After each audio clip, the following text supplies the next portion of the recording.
بینندگان عزیز سلام. برنامه اخبار آزادی را با خبرهای تازه تاجیکستان و جهان تقدیم شما میکنم. عبدالله اشرف هستم در خدمتتان. امروز سه‌شنبه 9 مارس و در برنامه امروز این موضوع ها را خواهیم داشت. شب گذشته اولین بسته واکسینه های ضد بیماری کووید 19 به تاجیکستان رسید. 192,000 وایه واکسینه استرازینیکا وارد شد. راه سفر از تاجیکستان به قزاقستان باز شد، اما نرخ بلیط را بسیاری ها فوق العاده گران میگویند. زندگی در کلبه آهنین، گزارش از قصه روزگار سخت یک زنی تنها در شهر کولاب. درد من به هیچ کس یکم روز خمیرانی کمامی چیوری میخم با خودم چی میکنم، خدورا زورا میکنم. با گذشت 3 ماه از تصدیق اولین واکسن ضد کرونا ویروس در جهان، تاجیکستان هم همکنون واکسن دریافت کرد. قرار است روزهای نزدیک معرکه امکانی ضد کرونا ویروس در تاجیکستان آغاز شود. گفته می شود در نوبت اول پزشکان واکسن میگیرند. واکسینه های وارد شده ساخت شرکت استرازنیکای بریتانیا و شویتسی است که در دایره برنامه کوواکس سازمان جهانی تندرستی به تاجیکستان رایگان داده شد. مولا رجب یوسفی و شهلای عبدالله با تفصیلات بیشتر. اولین بسته های واکسن استرازنیکا شب 8 و 9 مارس طریق پرواز مخصوص شرکت سامان ایر از شهر دهلی هندوستان به دوشنبه رسیدند. مسئولان وزارت تندرستی تاجیکستان گفتند واکسن ها را در یخدان های مخصوص جای کردند. شام امروز در دایره برنامه کوواکس به جمهوری تاجیکستان 192,000 وایه واکسن استرازنیکا وارد شد. هنوز دقیق نیست که امکانی ضد کووید 19 در تاجیکستان کی آغاز می شود. مسئولان وزارت تندرستی گفتند برای این کار باید قرار حکومت صادر شود و آنها امیدوارند که این کار هرچی زودتر صورت می گیرد.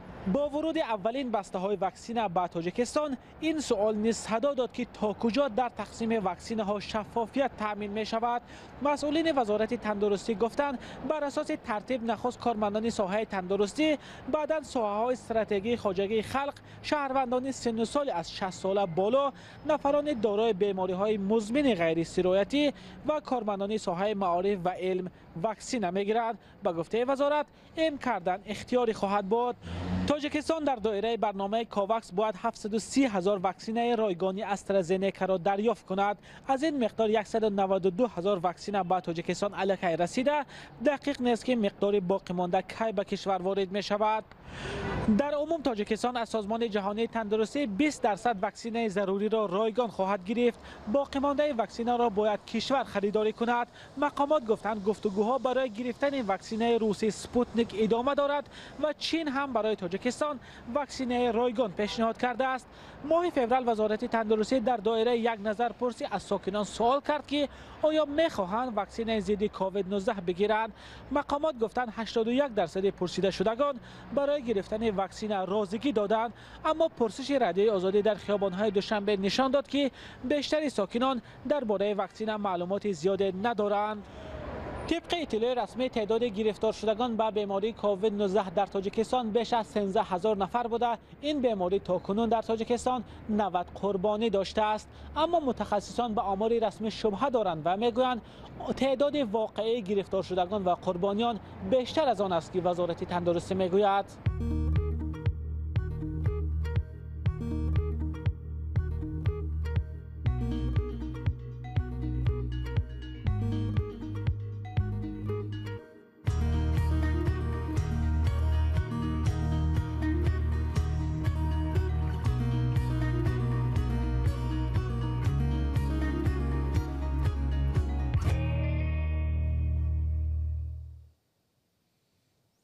هفته روان پروازهای منتظم میان تاجیکستان و قزاقستان که 1 سال این جانب بسته بودند برقرار می شود. خبرنگاران رادیو آزادی امروز در نزد فروشگاه‌های بلیط هواپیما بودند و مشاهده کردند که اکثریت بلیط‌ها الکی فروخته شدند و نرخ پرواز هم فوق‌العاده گران است. گزارش برات یوسفی و سرویناز روح الله از شهر دوشنبه. фурӯши чиптаҳо ба самти душанбе алмато аллакай шурӯъ шудааст ва дар нуқтаҳои чиптафурӯшӣ дар маҳалле ки мо ҳастем гуфтанд ки аллакай чиптаҳо фурӯхта шудааст ва қарор аст ки ин парвозҳо рӯзҳои 14 ва 21 март анҷом шавад. феълан фақат ширкати ҳавоии эйр астана имкони парвоз ба самти алматоро дорад ва зимнан ширкати сомон эйр ҳам ки гуфта мешуд парвозҳо аз душанбе ба алматоро анҷом диҳад эълон накардааст ки кай парвозҳо анҷом мешаванд ва нархи онҳо маълум нест, вале онҳое ки омаданд ва пурсиданд ба мо нигаронӣ карданд ки нархи як чипта аз самти душанбе ба алмато аз 5000 то 5500 сомонӣ будааст. 6000 қимата албатта. дар худи нуқтаҳои чиптафурӯшӣ ҳам гуфтанд ки аллакай дар ин ду хатсайр мусофирон билетҳоро харидаанд ва танҳо метавонанд то маблағи 5700 сомонӣ билет дарёфт кунанд ва парвоз кунанд. омадем гуфтем пурсем ку ҳастай чипта мефурӯшанд намефурӯшанд барои мо, вале ҳамоно ин мавзӯъ доғ боқӣ мондааст, чун мебинед дар назди нуқтаҳои чиптафурӯшӣ аксаран муҳоҷирони кории тоҷик ҳастанд ки мехоҳанд ба самти русия барои ҷои коршон баргарданд.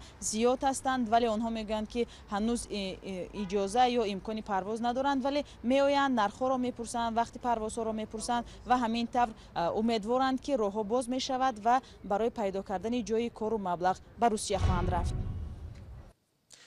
даҳҳо коргарони тоҷик ки дар сохтмони бинои нави ҳукумати тоҷикистон дар маркази пойтахт фаъолият доранд мегӯянд корфармои чинӣ масъулони ширкати чиангду аз бисёр будани корҷиёни маҳаллӣ сӯистифода карда ҳуқуқҳои меҳнати онҳоро поймол мекунанд.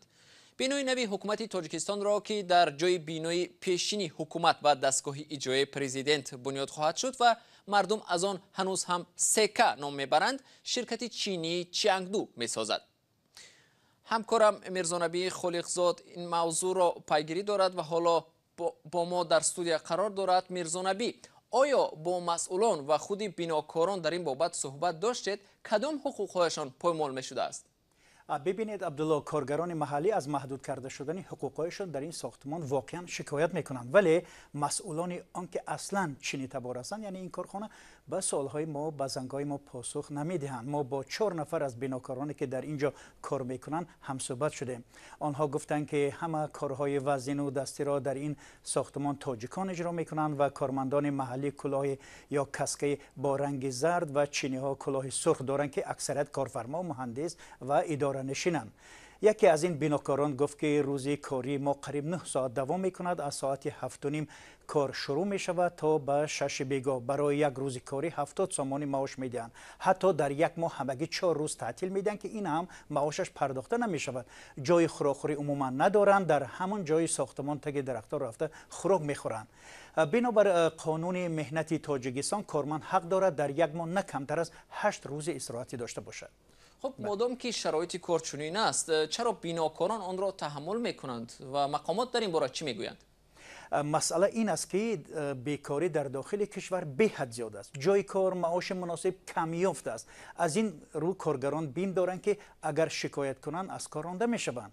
اما مقامات میگویند از کارگران چنین شکایت نگرفتند. مثلا شعلا ستارова یک کارمند خدمات نظارت دولتی در ساحه مهنت، مهاجرت و شغل اهالی تاجیکستان در صحبت با رادیو آزادی گفت که اگر کارگران به ما با عریضه از رعایت نشدن حقوقهایشون یعنی که شکایت کنند، سنجشگران ما رفته حتما مسئله حفظ حقوق مهنت رو در کارخانه میسنجند.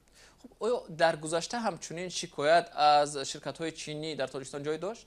بله، چند پیش کارمندان کان طلای پاکرود در وحدت شکایت کرده بودند که کارفرمای چینی خودسرانه رژه سخت کرانتین جاری کرده نمیگذارد کارمندان اقلا 3 ماه از کارگاه بیرون شوند. همین بود یعنی شکایت آنها. تشکر برای صحبت فراگیر. دیروز در تاجیکستان روزی مادران را تجلیل کردند و اکثر زنان و بانوان از نزدیکان و پیوندان تحفه ها گرفتند و سخنهای نیک شنیدند. اما هستند زنان مثل قهرمان این گزارشی ما که از لطف و مرحمت اطرافیان محرومند. زهرا بابایاروی 56 ساله از همین قبیل زنها است. تنی تنها به سر میبرد و از نهادهای دولتی هم کمک نمیگیرد، اما باز هم به مشکلی ها تن نداده است. محمود جان رحمتزاده از روزگار سخت این زن تنها از شهر کولاب گزارش تهیه کرده است که حالا آن را منظور شما میکنیم. اینجا سرتراشخانه نیست، بلکه خانه یک زن تنها در شهر کولاب است. اما بجز محکم بودن گرد و اطرافش نه برق دارد نه آبی آشامیدنی. تنها این مکان برای شب را روز کردن و از باد و گزن نجات یافتن زهرا بابایاروا است. زهرای 56 ساله به خانه آهنیش بسیاری از محله های شهر را گشته است، ولی هر کجا رفته است او را رانده اند. اکنون نیم سال است اینجاست، لیک این زمین هم صاحب دارد. منم یک راستی گپ یک دو ماشید سه ماشید درک گفتم که همینجا آورده واگن شمونده. بعد گفتنم اومدم گفتم کوبه واگنی که دیدم که امی اپامای. بعد گفت که من جانا دارم هیچ کارم نمیته. خیر من خدمانی میدیدم که دستانوفکوی چی ادیول پیچیدگی خواه میکنه. نمی استانوفکوی بزرگ داره، نمی جایی ده که جا بیاورم خیلی میشینه خواه میکنه در جایش پورد. بعد من گفتم که مایلی خیلی اگر چی باشه بیست کنه که خیلی تا آمدن اون برادرم که رسیه کار کد آمد خونوش اساس کرد چیزی که امو بگه. زهرا هم از سرگردانی خسته شده است. در کلبه سیار نیز حالش خوب نیست. یک موضوع شد که اون من بانیه نکردم. نمی یک بار نمون با تلفن کنم دختر خوارمم اینجا میشنن تاریخ بیا چی کن بانیه که بعد برا رفتم بانیه کمام. حالا زهرا در حاجتخانه بازاری سامانی شهری کولاب کار میکند. در روزهای سرد به کلبه آهنیش نمی رود. یک گوشه تشناب را جای خواب میکند. اما خجالت میکشد تا نشان دهد جای خوابش در روزهای سرد کجاست. اینجا برم سر را چی میکنم اینو سیمو قطع محکم میکنم سیمو کرای نترین آنجا چخشتا میداختم محکم میشید تو میدون دیگه روز کشیدش نمیشم بدم تری میکشید محکمش میکنم همینجا خوب از این جای کارش 3 روزه پولش را به صاحبان بازار میدهد. یک روزی پولی کاریش را خودش میگیرد. پولی که روز به دست می آید روز نه. هیچ کس به دودی من نمیرسد. قصه زندگی زهرا بابایاروا پرپیچ و تاب است. در 40 روزگی او مادر و پدر از هم جدا شده او در دست پدر مانده است. از 40 روزگی من صغیره مانده. قطعی یک اتم ده دختر صغیره مانده 40 روزگی من. اوچمون خیلی شوهر کرد. سال 1980 زهرا در 16 سالگی همسر یک ساکن فرخار شد تا دیگر سرابار پدر نباشد. در 10 سال زندگی یک جای فرزند ندید و خانواده از هم پاشید. از آن وقت او در بدر شد و آبی چشم روان. درد من به هیچ کس یکم روز خود رنگی کامم میچوری میخند با خودم چی میکنم خدا زورا میکنم با خودم میبرارم مخنم. زهرا میگوید در عمرش کمک از دولت دریافت نکرده است. این در حالی است که سازمان‌های بین المللی به تاجیکستان یاری‌های بشردوستانه می‌فرستند تا افراد مثل او حال بهتری داشته باشند. ساکنان شهر میگویند که افراد مثل زهرا تا رفت بیشتر می‌شود. حالا همین بالین و بالیش زندگی اوست. در کلبه آهنینش کسی را انتظار نیست. کسی هم در عرفه عید بانوان و زنان به دیدار اون نمی آید.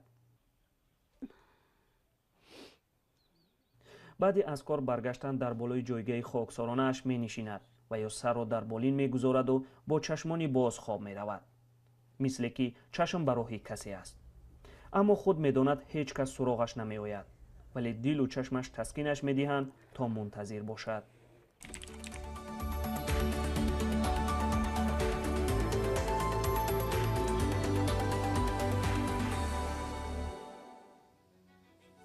بینندگان ارجمند، برنامه اخبار آزادی اینجا با پایان میرسد. تشکر از هر یکی شما عزیزان که تا این لحظه ها ما را همراهی کردید. خبر و گزارش های دیگر را در سامانه رادیو آزادی www.azadi.org می توانید مطالعه کنید و در صفحه آزادی ویدیو در یوتیوب آن را تماشا کنید. تا ملاقات های بعدی. خدا نگهدار هر یک شما.